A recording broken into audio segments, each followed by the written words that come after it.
हिंदू धर्म में भोलेनाथ के साथ उनके वाहन नंदी की पूजा का भी बड़ा महत्व है। हर शिवालय में भगवान शिव के सामने ही उनकी सवारी नंदी की मूर्ति अवश्य होती है। भोले बाबा के दर्शन की तरह ही नंदी के दर्शन और पूजन को जरूरी माना गया है।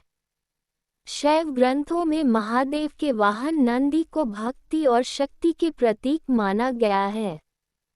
नंदी भगवान शिव के खास गणों में से एक हैं। इनका एक स्वरूप महेश है, जिसे हम बैल भी कहते हैं। मान्यता है कि मंदिर में शिव जी के पूजा के साथ नंदी की पूजा जरूर करनी चाहिए, नहीं तो शिव जी की पूजा का पुण्यफल नहीं मिलता है। क्यों होती है नंदी की पूजा? हिंदू धर्म में किसी भी शिवालय में भगवान भोलेनाथ से पहले नंदी महाराज की पूजा का विधान है। धार्मिक ग्रंथों के अनुसार अक्सर ध्यान में लीन रहने वाले महादेव ने नंदी को आशीर्वाद दिया था कि यदि कोई भक्त अपनी मनोकामना तुम्हारे कान में कहेगा तो वो प्रार्थना मुझ तक पहुंच जाएगी। मान्यता है कि उसके बाद से जब कभी भी भोले बाबा तपस्या या ध्यान मुद्रा में लीन होते, तो माता पार्वती भी अपनी बातों को नंदी के कान में कहती थी।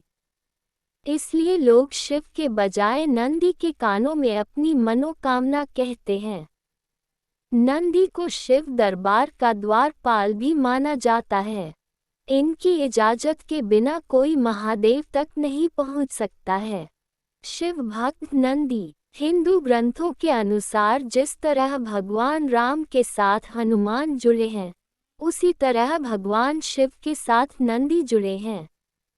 जिस तरह हनुमान की पूजा करने से भगवान श्री राम की कृपा मिलती है, उसी तरह नंदी की पूजा करने से देवों के देव महादेव की कृपा मिलती है।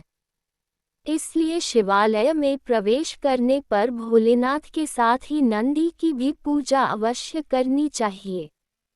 जाने पूजन के नियम। शिवलिंग की पूजा करने के बाद नंदी के सामने दीपक जरूर जलाएं।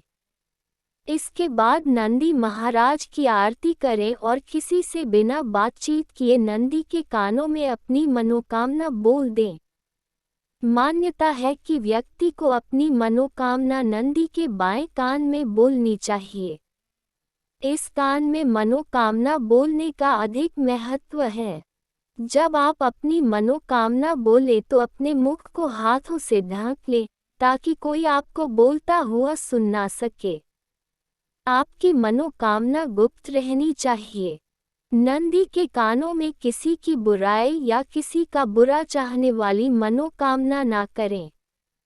जब अपनी मनोकामना नंदी को बोलें, तो उनके सामने कुछ भेंट जैसे फल, फूल, प्रसाद आदि भी अर्पित करें।